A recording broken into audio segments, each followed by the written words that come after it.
चलिए ठीक है डियर स्टूडेंट, आप लोग को जो आज टॉपिक डिस्कस किया जा रहा है वो ट्रांसफर ऑफ प्रॉपर्टी है 1882 का।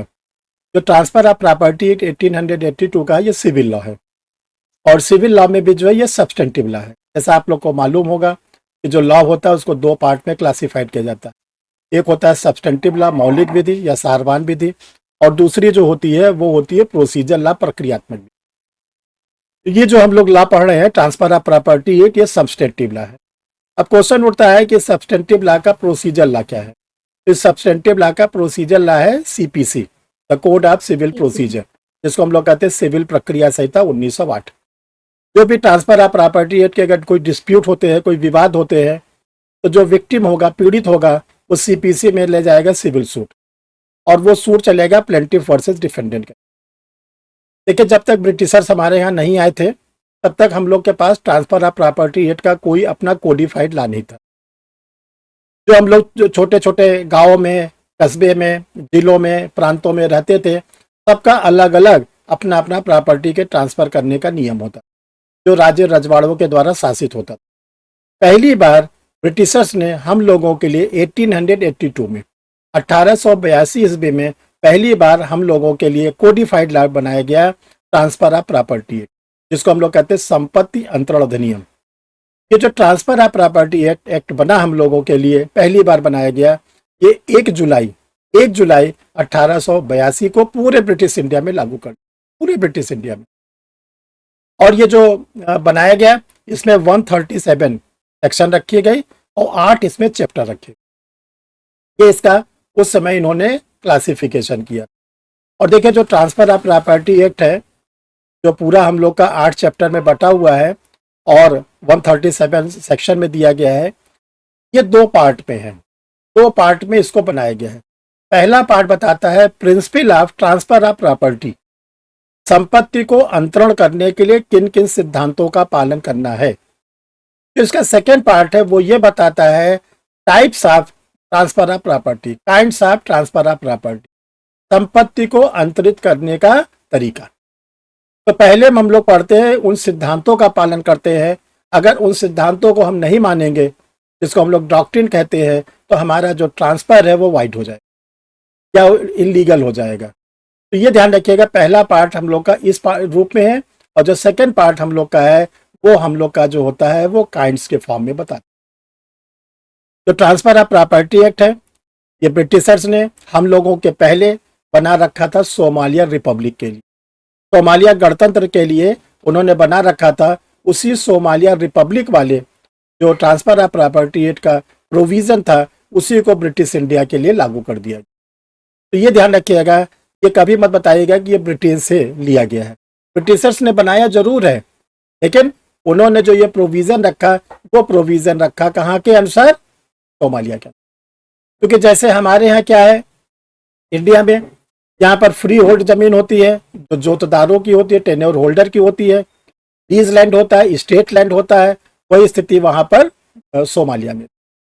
तो जो हम लोगों के लिए ट्रांसफर ऑफ प्रॉपर्टी एक्ट बनाया गया, इसमें जो 8 चैप्टर हैं, वो 8 चैप्टर, कुछ चैप्टर ऐसे हैं जो मूवेबल इमूवेबल दोनों पे लागू होते हैं, चल एवं अचल संपत्ति दोनों पे लागू होते हैं, और कुछ ऐसा है जो प्योरली इमूवेबल प्रॉपर्टी पे लागू होता है। ये हम लोग के जुडिशरी का बहुत इंपॉर्टेंट क्वेश्चन होता है कि कौन कौन सा चैप्टर हम लोगों का लागू होता है मूवेबल प्रॉपर्टी पर, कौन कौन सा चैप्टर हम लोगों का लागू होता है इमूवेबल प्रॉपर्टी पर। देखो, जो प्रॉपर्टी होती है वो 2 पार्ट में हम उसको डिवाइड करते हैं। संपत्ति को हम लोग 2 भागों में बांटते हैं। पहला होता है मूवेबल प्रॉपर्टी, जिसको हम लोग हिंदी में 2 नामों से जानते हैं। हिंदी में इसको हम लोग कहते हैं चल संपत्ति, चल संपत्ति या जंगम संपत्ति। तो आप अपना एक फॉर्मूला बना लेना, मूवेबल प्रॉपर्टी बराबर चल संपत्ति बराबर जंगम संपत्ति। दूसरी प्रॉपर्टी होती है इमूवेबल प्रॉपर्टी, जिसको हम लोग हिंदी में फिर 2 नाम से जानते हैं, अचल संपत्ति या स्थावर संपत्ति। तो ये आपको मालूम होना चाहिए कि मूवेबल प्रॉपर्टी को चल संपत्ति या जंगम संपत्ति। जो इमूवेबल प्रॉपर्टी होती है, इसको हम लोग क्या कहते हैं? स्थावर कहते हैं या अचल कहते हैं। तो देखो, जो इसका चैप्टर नंबर 1 है, जो चैप्टर नंबर 1 है, जो सेक्शन नंबर 1 से 4 में डिवाइड है, ये दोनों प्रॉपर्टी पे लागू होता है। चाहे वो मूवेबल प्रॉपर्टी हो और चाहे वो इमूवेबल प्रॉपर्टी। दूसरा जो चैप्टर है यही थोड़ा सा याद करना है, इसी में थोड़ा टेक्निकल पॉइंट बना हुआ है। तो चैप्टर नंबर 2 है जो सेक्शन 5 से लेके 53A, 5 से लेके 53A में ये डिवाइड है। इसका सेक्शन नंबर 5 से 37, सेक्शन नंबर 5 से लेके 37 जो है ये मूवेबल इमूवेबल दोनों पे लागू होता है, चल अचल दोनों पे लागू होता है। बट इसके जो सेक्शन 38 से लेकर 53A है, 38 से लेकर 53A है, ये केवल और केवल प्योरली लागू होता है इमूवेबल प्रॉपर्टी। इमूवेबल प्रॉपर्टी, ये आपके पास आंसर होना चाहिए प्रीलिम्स के लिए और इंटरव्यू के लिए।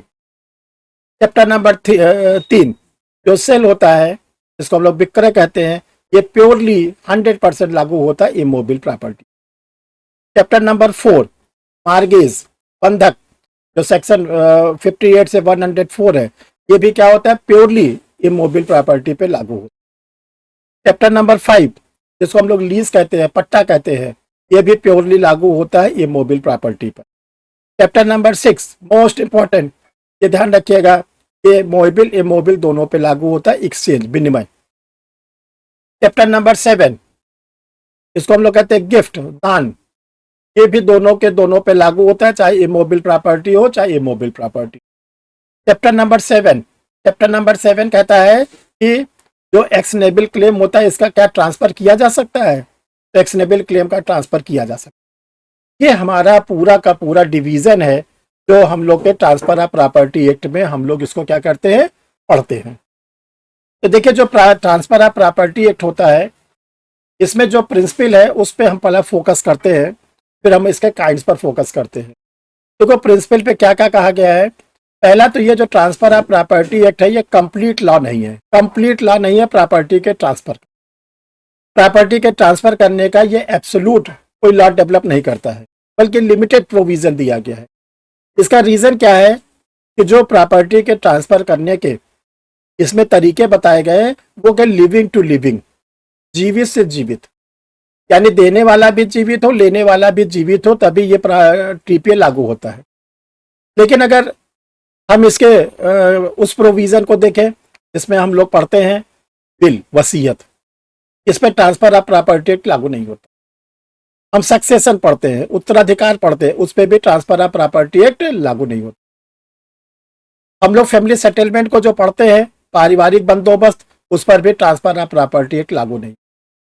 इसीलिए हमने आपसे बोला ये प्रॉपर्टी के ट्रांसफर करने का कंप्लीट एक्ट नहीं है, लिमिटेड एक्ट है, क्योंकि लिविंग टू लिविंग के ऊपर लागू होता है। और इसमें मर्जी किसकी चलती है, पार्टीज, पक्षकारों की। पार्टीज को कहा गया कि आप जिस तरह चाहो उस तरह ट्रांसफर करो, जहां पर स्टेट का इन्वॉल्वमेंट है वहां पर आप स्टेट के रूल्स रेगुलेशन को ध्यान में रखो। अब ये जो ट्रांसफर ऑफ प्रॉपर्टी एक्ट है इसके साथ 2 लॉ और साथ साथ चलता है, ये अकेला लॉ नहीं है प्रॉपर्टी को ट्रांसफर करने, 2 लॉ और इसके साथ साथ चलते। पहला चलता है इंडियन कॉन्ट्रैक्ट एक्ट, भारतीय संविदा अधिनियम 1872, यानी कि जो हम लोगों ने 1872 की भारतीय संविदा अधिनियम पढ़ी थी वो इसका पार्ट है, हिस्सा है, यानी हम टीपीओ को उससे अलग नहीं कर सकते, टीपीओ से बंधा हुआ है, पार्ट है। और इसके बाद जो इंडियन रजिस्ट्रेशन एक्ट है 1908 का, वो इसका सप्लीमेंट है। सप्लीमेंट इन द सेंस है जहां पर प्रॉपर्टी को ट्रांसफर करने के लिए हम लोगों को क्या जरूरत पड़ती है, रजिस्ट्रेशन की। तो जब रजिस्ट्रेशन की जरूरत पड़ेगी तो वहां पर हमको रजिस्ट्रेशन एक्ट को फॉलो करना पड़ेगा। फॉर एग्जाम्पल, अगर 100 रुपीज से ऊपर की कोई प्रॉपर्टी है, इमूवेबल प्रॉपर्टी है, तो ऐसी प्रॉपर्टी का रजिस्ट्रेशन होना जरूरी है, अदरवाइज वो प्रॉपर्टी जो हम लोग ट्रांसफर करेंगे वो लीगल नहीं हो। तो वहां पर कौन से लॉ के द्वारा होगा, इंडियन रजिस्ट्रेशन एक्ट, भारतीय पंजीकरण अधिनियम के द्वारा। तो ये ध्यान रखिएगा जो ट्रांसफर ऑफ प्रॉपर्टी एक्ट है वो part of the Indian contract act है और वो सप्लीमेंट है किसका, इंडियन रजिस्ट्रेशन एक्ट। अब आता है इसके प्रिंसिपल। तो देखो इसका जो मोस्ट इंपॉर्टेंट प्रिंसिपल है, रूल्स अगेंस्ट परप्यूटी, शाश्वतता के विरुद्ध सिद्धांत। ये धारा 14 में बताया गया, 14 में ये कहा गया कि आप किसी को शाश्वत यानी अनिश्चित काल के लिए प्रॉपर्टी दे सकते, कोई दिक्कत नहीं, लेकिन आप उसके ऊपर प्रतिबंध नहीं लगा सकते।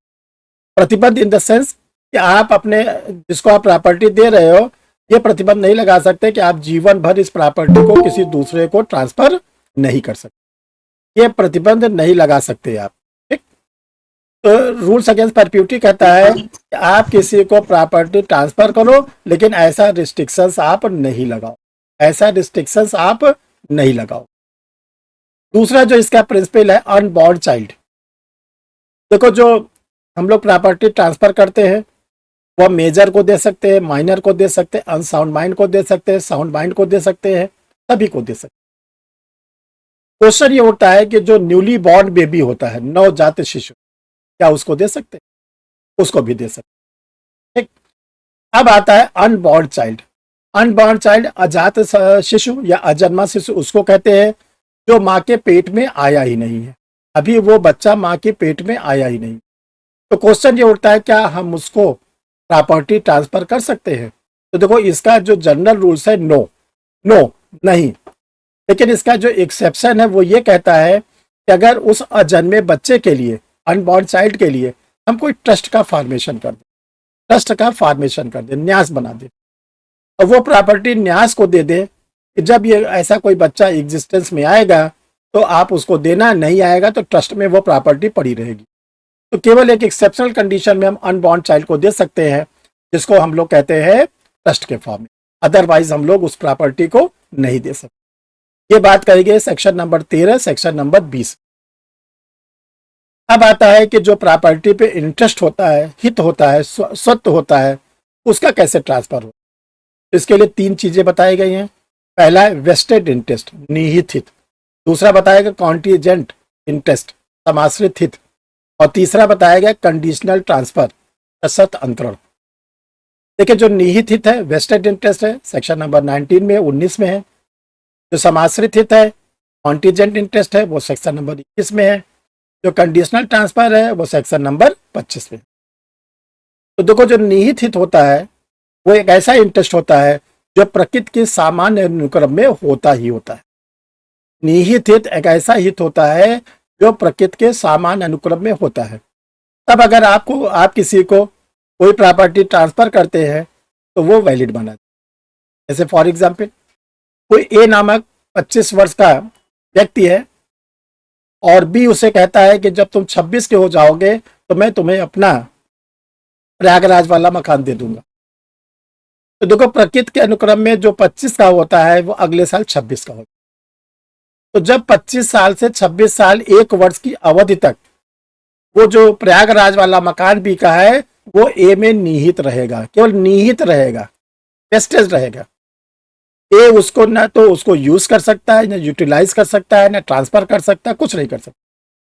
और बी को भी रिस्ट्रिक्ट किया गया है, रोका गया है कि अब आपने चूंकि वो प्रॉपर्टी वेस्टेड कर दिया है ए के लिए, आप भी उसको ट्रांसफर नहीं कर सकते, बेच नहीं सकते। जैसे ए 26 वर्ष का हो जाएगा वो उस प्रॉपर्टी का पोजीशन अपने कब्जे में।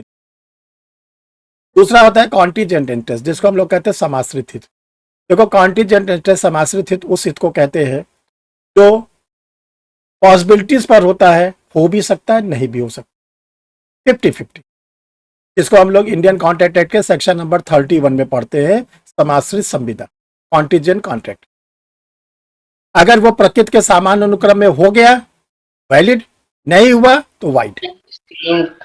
ए नामक एक पर्सन है जो बी से कहता है, बी लॉ ग्रेजुएट है, बी से कहता है कि अगर आप जो है, बी से कहता है कि यदि आप जुडिशरी को निकाल लेते हो 2 साल के भीतर तो मैं अपना प्रयागराज वाला मकान दे दूं।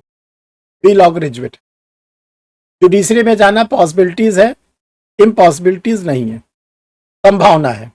अगर बी 2 वर्ष के अंदर जुडिशरी को क्रैक कर लेता है तो उसको मकान मिल जाए, वैलिड हो जाएगा। 2 वर्ष के अंदर नहीं निकालता तो मकान नहीं मिलेगा, वो शून्य हो जाए, तो हम लोग बोलते हैं समाश्रित। तीसरा होता है कंडीशनल ट्रांसफर।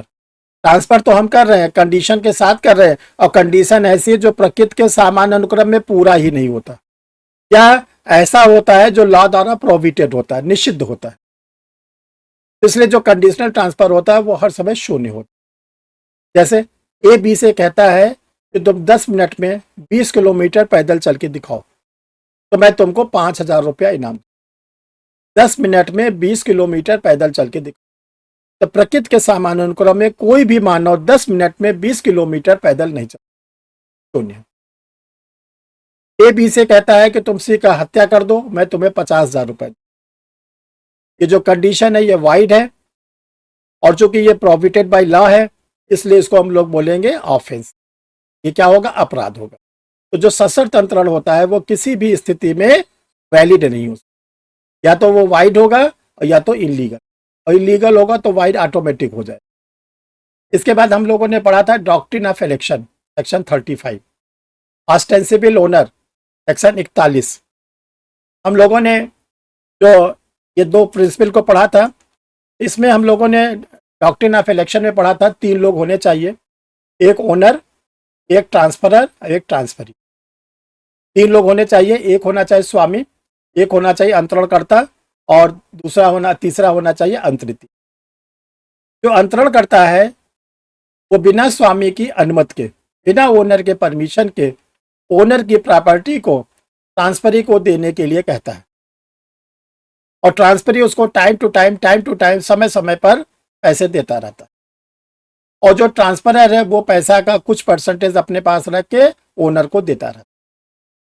एक समय ऐसा आता है कि जो ट्रांसफरी अंतरिती है वो पूरा पैसा दे देता है, तब वो कहता है कि अब मुझे मकान को या उस प्लाट को, उस बाग को, बगीचे को जिसकी बात की था, मुझे ट्रांसफर कर।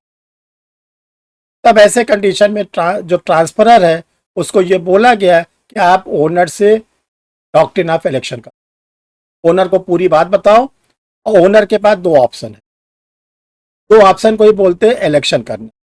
पहला ऑप्शन ये है कि वो जो ओनर है वो प्रॉपर्टी ट्रांसफरी को दे दे।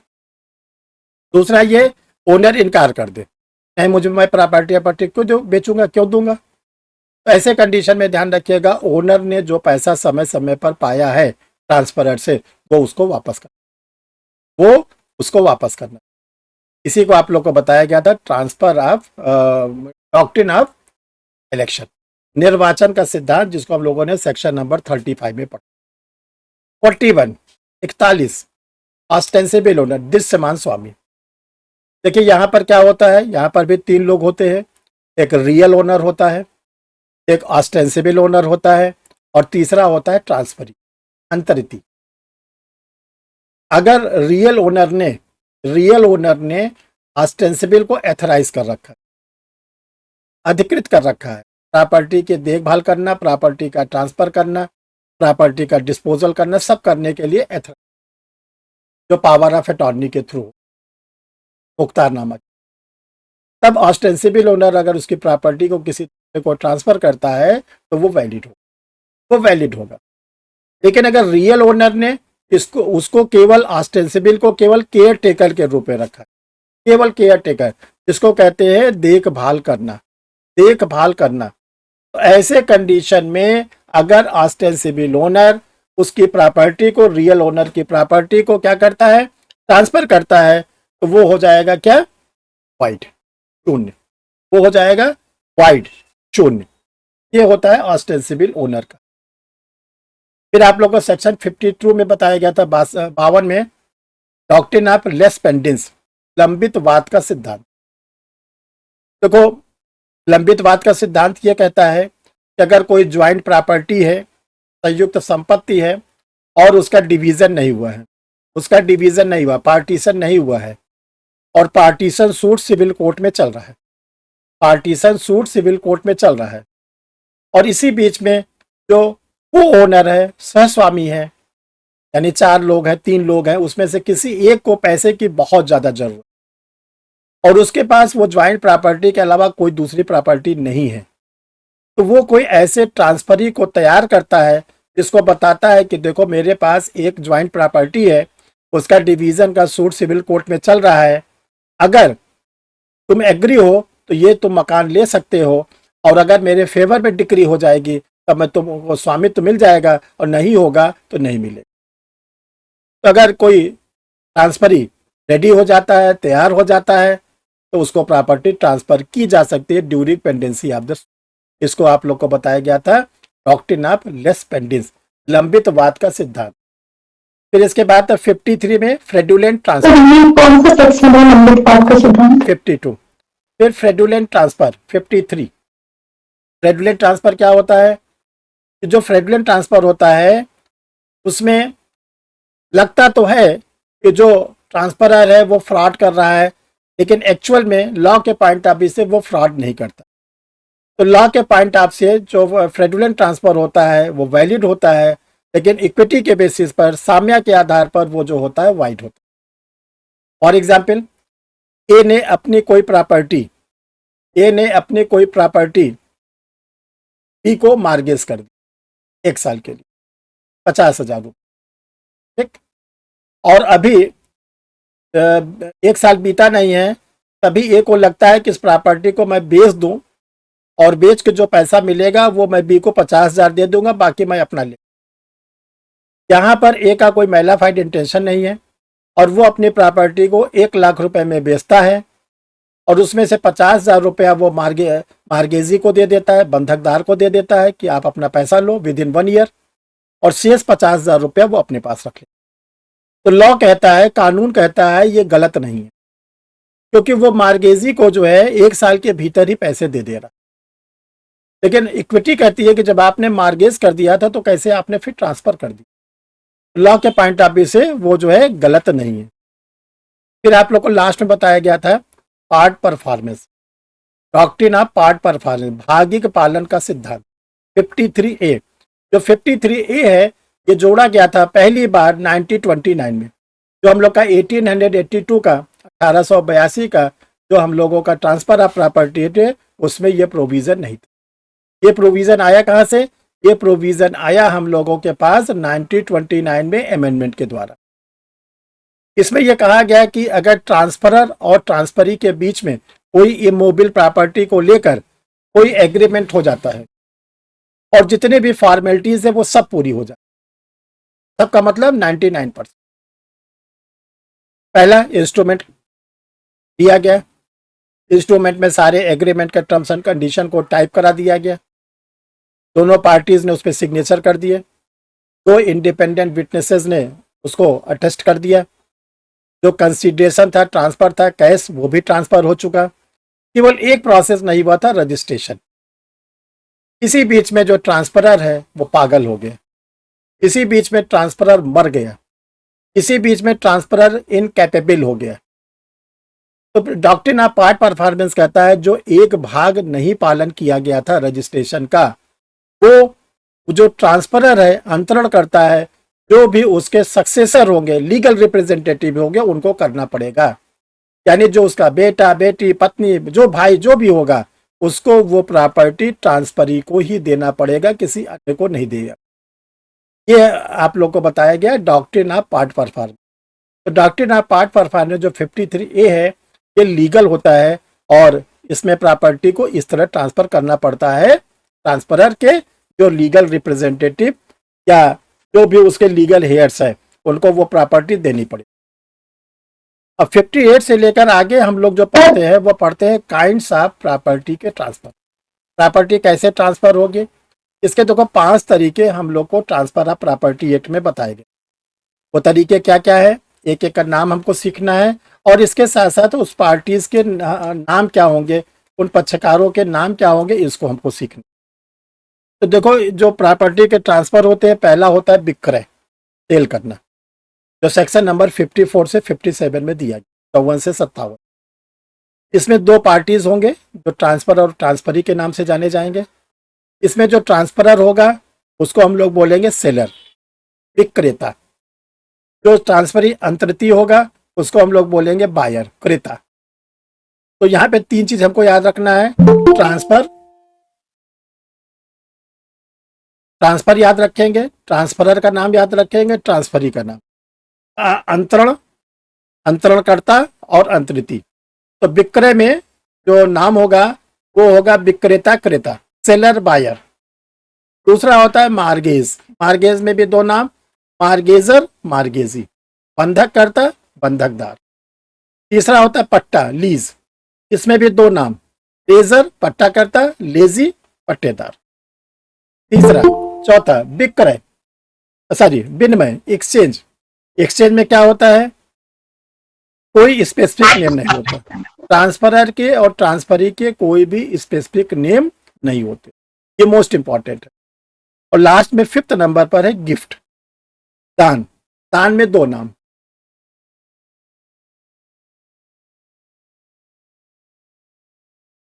परीक्षा रिफ्रेशर ऑनलाइन लॉ क्लासेस को आप क्यों ज्वाइन करें? तो पिछले 1 साल का ऑनलाइन लॉ क्लासेस का रिकॉर्ड रहा हमारा, वो अगर आप देखें तो 110 स्टूडेंटों ने बिहार के एपीओ के लिए क्लास लिया, उसमें से 55 स्टूडेंटों ने फाइनल सिलेक्शन लिया।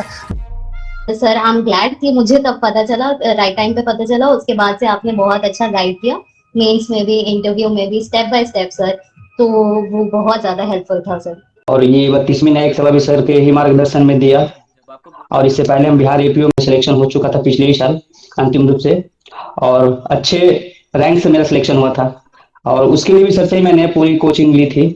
का पूरा सहयोग रहा हर स्टेज पर। सर ने सर की वो क्लासेस जो भी थी उन्होंने उसमें हमें समझाया गया किस तरीके से हमको अच्छे से अच्छा और धीरे धीरे करके अपने आंसर देने, और जो पूछा जाए सिर्फ वही तक का आंसर देना, ज्यादा अपना शो नहीं करना। रिक्वायरमेंट थी। ऑल्दो मैं दिल्ली में होते हुए भी, दिल्ली में भी काफी सारे थे, लेकिन मैं उन्हें अप्रोच नहीं कर पाया या मुझे नहीं पता, लेकिन कोइंसिडेंटली यूट्यूब में मैं आपकी काफी वीडियोस थी सर जो पहले से वॉच करता था, और मुझे लगा कि वहां से आपके यहाँ से मुझे जो गाइडेंस मिलेगी, जो मैं एक्सपेक्ट कर रहा था सर, बिल्कुल 100% ज्यादा ही मिला। और ये सफलता जो मुझे मिली है, इसके लिए मैं ईश्वर का तो धन्यवाद दूंगी ही, साथ साथ आपका भी एक सहयोग रहा है मेरी इस सफलता में, तो मैं आपको भी बहुत मतलब दिल से आभार प्रकट कर रही हूँ। Thank you Richa ji, thank you. परीक्षा रिफ्रेशर सर से पूरी तरह से इसमें गाइड ले, जहाँ कोई प्रॉब्लम हो हमारे सर बताने के लिए एनी टाइम तैयार हैं। उनकी काफ़ी बुक्स वगैरह भी आ रही है, जिनको पढ़कर हम एक रणनीति बनाकर। मैंने ऑनलाइन क्लासेस ज्वाइन किया था, मैं सर की सफलता और साथ साथ मेरी भी सर की उपलब्धि के कारण मेरी सफलता हासिल हुई है, इसके लिए मैं सर के प्रति आभार व्यक्त करता हूँ। सोचा कि अब क्या किया जाए, तो फिर इधर उधर मार्केट में बहुत जगह खोजने पे फिर सर के बारे में पता चला, परीक्षा लॉ रिफ्रेशर के बारे में पता चला। सर को 31 इयर्स का एक्सपीरियंस है अपने बच्चों को पढ़ाने का, सर से मैं जुड़ा। फिर आपने मुझे डांटा भी कि उलझुल बातों में दिमाग मत लगाओ, अपना तैयारी ऑनेस्टी से करो, सिलेक्शन हो जाएगा। उलझुल बातों पे ध्यान दोगे, बहुत रूमर फैलते हैं, ऐसा होता है वैसा होता है, उस चक्कर में कुछ नहीं रखा है। तो आपका जो डांट पड़ा सर, उससे भी अच्छा लगा सर। तो अच्छे तरीके से सर के गाइडलाइंस में गहन अध्ययन किया, और प्रॉपर जो प्रीवियस ईयर का मेंस का जो था पैटर्न उसको मैंने फॉलो किया, और बारीकी से क्वेश्चंस को अध्ययन किया। जो 6 नए एक्ट जोड़े गए थे उसके लिए सर से ही मैंने लिया, और सर के गाइडलाइंस में उसको भी पढ़ा। इस इंस्टीट्यूट के द्वारा जो आप लोग के लिए क्लास ली जाती है, उसमें फीस बहुत ही नॉमिनल है। इतनी नॉमिनल फीस है कि बड़े बड़े इंस्टीट्यूट की कुल 10% फीस को लिया जाता है, जिसमें आप लोग को प्री की, मेंस की, इंटरव्यू की तीनों तैयारी कराई जाती है। मेंस में आपको क्वेश्चन आंसर लिखवाए जाते हैं एग्जाम ओरिएंटेड, और आपको कोई प्रिंटेड नोट्स वगैरह नहीं दिए जाते हैं।